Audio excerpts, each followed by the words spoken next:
Kasama natin ngayon via Zoom si Ustads from Saudi Arabia, Ustads Amrullah Diambangan. Ustad, Assalamualaikum. Magandang gabi po sa inyo lahat. Magandang hapon on your end.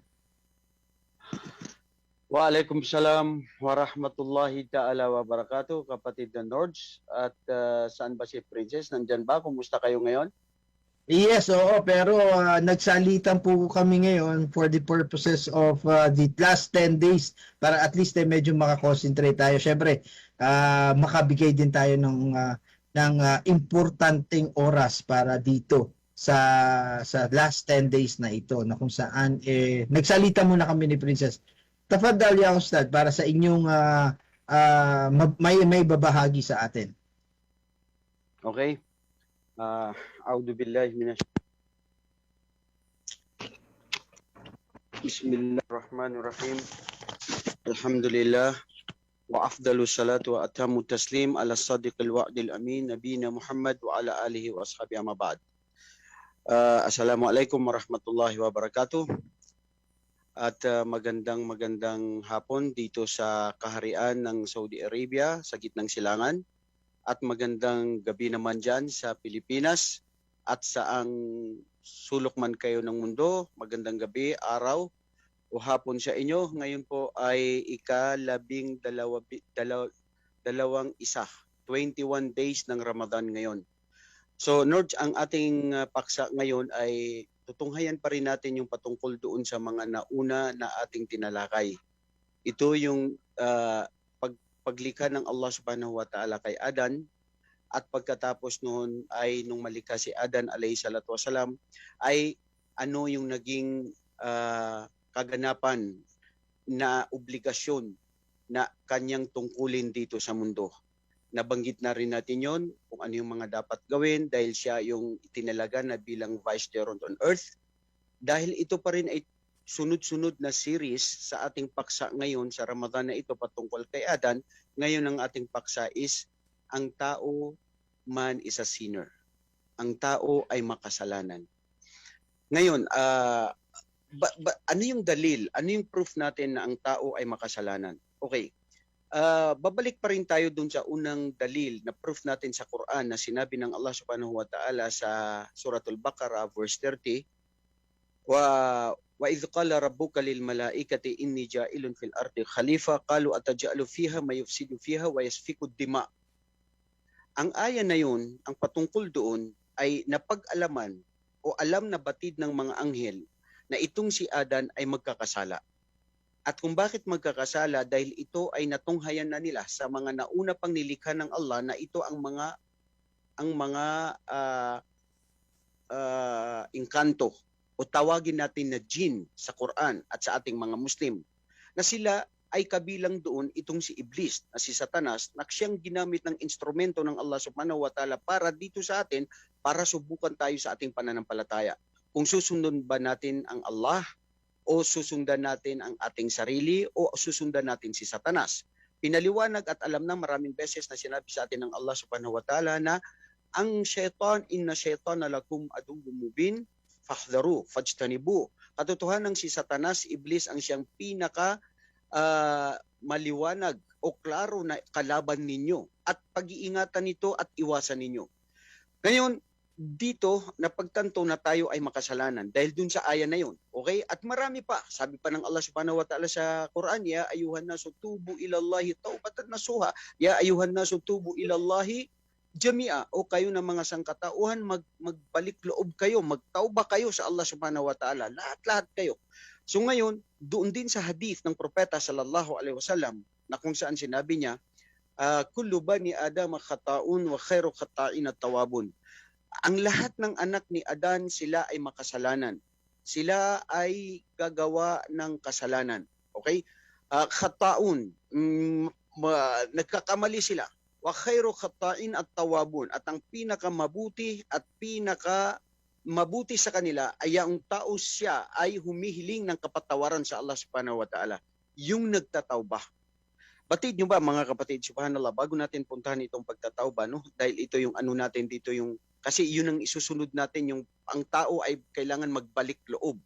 Okay? Mahingi tayo ng kapatawaran sa Allah, which is I think that is the last discussion na ating kukunin. Pero ito nga yung nature natin na pagkakasala, balikan uli natin yung aya na sinabi ng Allah subhanahu wa ta'ala doon, na sinabi ng mga anghel na, ya Allah, gagawa ka ng isang makasalanan na marupok at mahina at magiging suwail, magdadanak ng dugo dito sa kalupaan na ito. Sabi ng Allah, ini a'lamu ma la ta'lamun. Alam ko ang hindi nyo alam.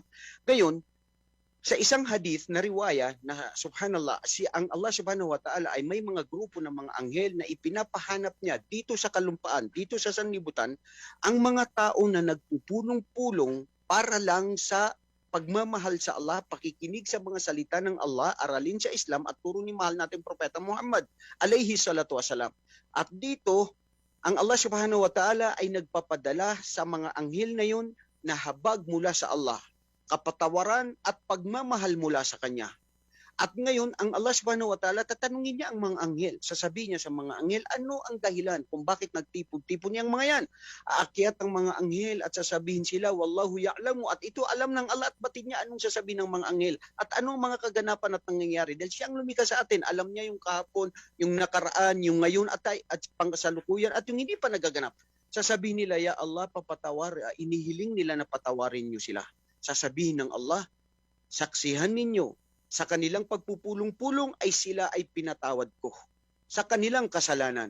Ano pa ang hiling nila? Sabi ng Allah subhanahu wa ta'ala, wa huwa ya'lamu, at alam ng Allah kung anong hilingin ng mga tao at anong isasagot ng mga anghel. Sasabihin ng mga anghel, ya Allah, inihiling daw nila na sila ay tanggapin nyo sa inyong paraiso. Sasabihin ng Allah, bakit? Nakita ba nila ang aking paraiso? Sabihin ng mga anghel, ya Allah, hindi nila nakita. Pero ano pa kaya kung nakita nila? Baka hindi na sila gagawa ng kasalanan. Sasabihin ng Allah subhanahu wa ta'ala, saksihan sila na sila ay pinatawad ko sa kanilang mga kasalanan at garantiya na sila ay papasukin sa paraiso ko dahil sa kanilang pagtitipon.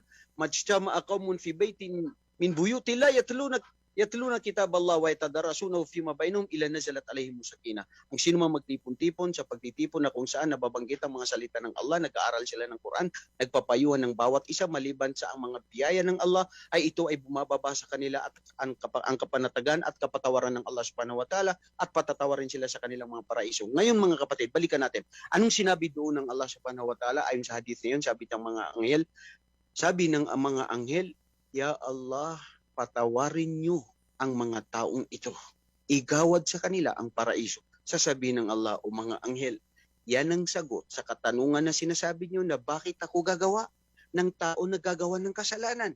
Ang kasagutan, kayo mismo ang humihiling sa akin na kahabagan at patawarin sila. Subhanallah, ganun kasagrado, ganun kabuti, ganun kaganda, ganun kaangat ang isang tao na masunurin at matakutin sa Allah at nagtitipon at nagmamahalan para sa Allah subhanahu wa ta'ala dahil igagawad sa kanila ang kapatawaran at habag ng Allah subhanahu wa ta'ala. Mga kapatid, dito sa pagiging makasalanan natin, subhanallah, batid nyo ba na may hadith ang propeta sallallahu alaihi wasallam na sinabi niya, law lam tudhnibu la dhahaballahu bikum qauman yudhnibuna fayastaghfiruna Allah fayaghfiru lahum. Subhanallah, what a beautiful hadith of the Prophet sallallahu alaihi wasallam. Ang ibig sabihin nun, kung kayo ay hindi kayo magkakasala, papalitan kayo ng mga tao, papalitan kayo ng Allah ng isang sambayanan ng mga sangkatauhan na sila ay nagkakasala, ngunit umihiling sila sa Allah subhanahu wa ta'ala. Ano ang sabi dito ng mga pantas? Hindi ibig sabihin na tayo ay sa batid pala ng Allah nagkakasala tayo, so gumawa tayo ng kasalanan. La. Alam ng Allah nagkakasala tayo, pero umiwas tayo sa kasalanan. Iwasan natin ang ating mga tenga, ang ating mga mata, ang ating mga dila na makapagawa ng kasalanan. Sa pamamagitan nito, kung sakali na nagkasala ka na hindi mo sinadya o nasadya mo, o di kaya ay nagtawba ka sa Allah, alamin mo na ang Allah subhanahu wa ta'ala ay patatawarin ka niya.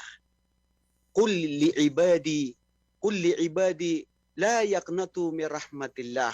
Subhanallah, sabihin sa aking mga alipin, O Muhammad, qul li'ibadi alladhina asrafu ala anfusihim. Sila yung mga lumagpas na gumawa ng mga kasalanan dahil nalilinlang nila ang sarili nila. They have wronged themselves. La taqnatu min rahmatillah. Huwag na huwag silang mawalan ng pag-asa sa aking habag at ang awa. Dito ang aya na ito, ang ibig sabihin mo, mas sababun nuzul. Bakit bumaba ang aya na ito? Dahil sabi ng mga nag-Muslim na bagong pasok sa Islam sa Madina, sabi ni Propeta Muhammad, sabi ng mga Muslim, hindi daw patatawarin ng mga tao na sila ay sumamba sa mga ribulto o sila daw yung mga tao na pumatay ng kanilang mga kapwa o dating makasalanan.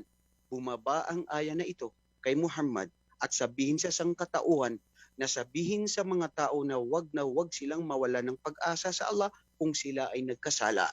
Mayroon ding isang riwaya patungkol dyan, pero dahil sa kaiklian po ng oras natin, ang pinakapunto po rito, kapatid na Nords at sa lahat ng ating mga kapatid na nanonood ngayon, tayo bilang tao, alam natin na makasalanan tayo, pero ang pinakamabuting tao na nagkakasala ay nagbabalik loob sa Allah subhanahu wa ta'ala at wag kang mawala ng pag-asa para humiling sa Allah ng kapatawaran dahil ipapatawad niya ang lahat ng mga kasalanan ng sinumang tunay na nagbabalik loob. Nandito tayo sa buwan ng Ramadan kung saan lahat ng ating mga kasalanan ay patatawarin ng Allah. Basta magsisi lamang sa ating kasalanan, wag na itong balikan at umiyak sa Allah subhanahu wa ta'ala. Innallaha yuhibbut tawwabin wa yuhibbul mutatahirin. Mahal ng Allah ang mga taong humihiling ng kapatawaran sa kanya at insya Allah katulad ng pagpapatawad ng Allah kay Adan na pinatawad sa kanyang kasalanan, tayo rin nagkakasala tayo, kung hihiling tayo sa Allah subhanahu wa ta'ala ng ating mga pagkakasala, papatawarin tayo ng Allah subhanahu wa ta'ala dahil lamang sa tauhid na paniniwala natin sa tunay na nag-iisang Diyos at hindi tayo nagtatambal. Barakallahu fikum, jazakumullahu khairan. Maraming salamat kapatid na George at magandang hapon dyan sa inyo sa Pilipinas sa Salam Radio.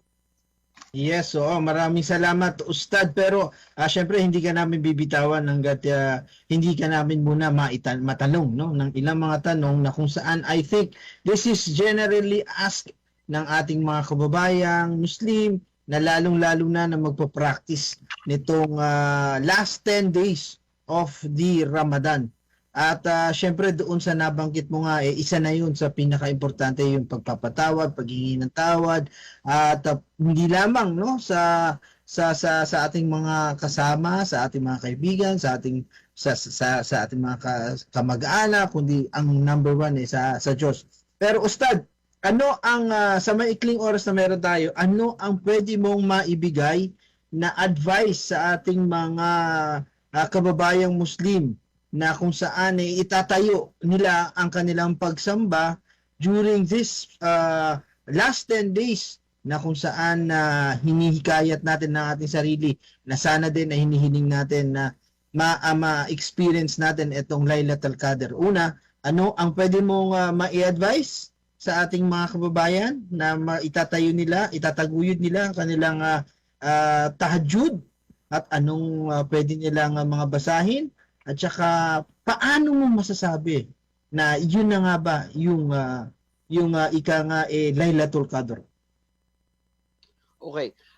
Sa hadith ni Aisha radhiyallahu anha, sabi niya kay Propeta sallallahu alaihi wasallam, usugo ng Allah, kung halimbawa araw o gabi ng Laylatul Qadr. So kung gabi yun ng Laylatul Qadr, alimbawa, kasi hindi natin alam ang Allah ang nakakabatid nun. Kaya ang sinabi ng propeta, ito natatagpuan sa 21, 23, 25, 27 days of Ramadan. Most of the scholars, they agreed upon sa 27 of Ramadan. Diyan lagi yan nangyayari yan. Pero bago pa man hindi sinasabi ng mga pantas na ibig sabihin doon lang tayo maggumawa ng mga mabuting gawain o mag-ijtihad sa ating pagsamba. Bagkus, mula ngayon hanggang sa bago matapos ang Ramadan, everyday dapat tayong gumawa, magbalik loob at magbasa ng Quran at saka mag-istighfar. Ang pinakamagandang gawin ng isang Muslim ayon sa hadith ni Aisha radhiyallahu anha, ang sinabi ng propeta sallallahu alaihi wasallam, kung ito ay dumating ang Laylatul Qadr, sabihin mo, ay Aisha, kuli, Allahumma innaka afuun tuhibbul afwa fa'afu anna. Isang dua, nakatagan na dua na itinuro ni Propeta Muhammad kay Aisha, nang ibig sabihin nun, ya Aisha, hilingin mo at sabihin mo sa Allah, ya Allah, ikaw ay mahabagin at magpagpatawad. At mahal mo ang kung sino ang naghihingi ng kapatawaran, ya Allah, patawarin ako sa aking pagkakasala. Yan ang isa sa nabanggit na hadith ang patungkol dyan. Ang pwede nating gawin, kapatid ng George, magbasa ng Quran. Subhanallah. Kasi bakit? Kung nasa Laylatul Qadr tayo, nagbabasa ka ng Quran, alam mo ba ang pagmamahal ng Allah subhanahu wa ta'ala sa atin? Ang mga naunang mga sinaunang mga propeta at mga sangkatauhan ang nag-iedad nila 1,000. Katulad ni Noah, alayhi salatu wasalam, yung nag-edad siya ng, nagda'wa siya ng 950 years, only in the field of da'wah. So ang edad niya doon, according to sa mga pantas, mga more than 1,000. Ganun din ang mga pagkatapos sa mga henerasyon nila. Pero si Propeta sallallahu alaihi wasallam, ang edad lang niya ng kanyang mga umay is 60 to 70. At nahiling niya yan sa Allah. Sabi ng Allah, ya Muhammad, huwag kang mag-alala. Ang habag at pagmamahal ko sa iyo, ang buhay ng iyong mga umma between 60 to 70 sa edad mo o umabot man ng 100 years. Pero mayroon mga gabi, katulad ng Laylatul Qadr, na pag ito ay kanilang gumawa ng pagsamba sa akin, ay para silang sumamba na Laylatul Qadr khairum min alfi shahr. Ang Laylatul Qadr na isang gabi ay katumbas ito ng mahigit pa, malamang pa sa 1,000 taon. Ang 1,000 taon, kapatid na North, is 83 years and 4 months. To be exact, according to the calculations of the scholars. So, ibig sabihin, maliit ang edad natin, pwede pala tayong maging katulad ng katumbas ng mga nagawa ng mga nauna sa atin. Dahil sa Laylatul Qadr na ito, dahil sa pagmamahal ng Allah kay Propeta Muhammad at pagmamahal sa atin. So, wag po natin sayangin ito, ang mga gabi at araw na ito. Pwede tayong magjamaa sa bahay. Kung ikaw marunong ka mag-imam, sa bahay ka na lang, yung mga pamilya mo, anak mo. Kung may sa mga masjid din, pwede rin sa masjid. Pero kung ipinagbabawal na gobyerno na huwag kayo pumunta sa masjid dahil ito ay pandemic, sundin nyo ang sinabi ng gobyerno para ito sa kapakanan ng sampayanan at yun din ay uri ng pagsamba sa Allah subhanahu wa ta'ala. Mashallah, mashallah. Maraming salamat, Ustad, at I think aabangan natin ulit yung inyong last sermon para sa atin for this month of Ramadan. At ngayon pa lamang, nagpapasalamat kami sa iyo na napaunlakan mo ang aming programa para maibahagi ang inyong katuruan at inyong kaalaman sa Islam. Again, shukran kathir, alhamdulillah, mashallah, maraming salamat.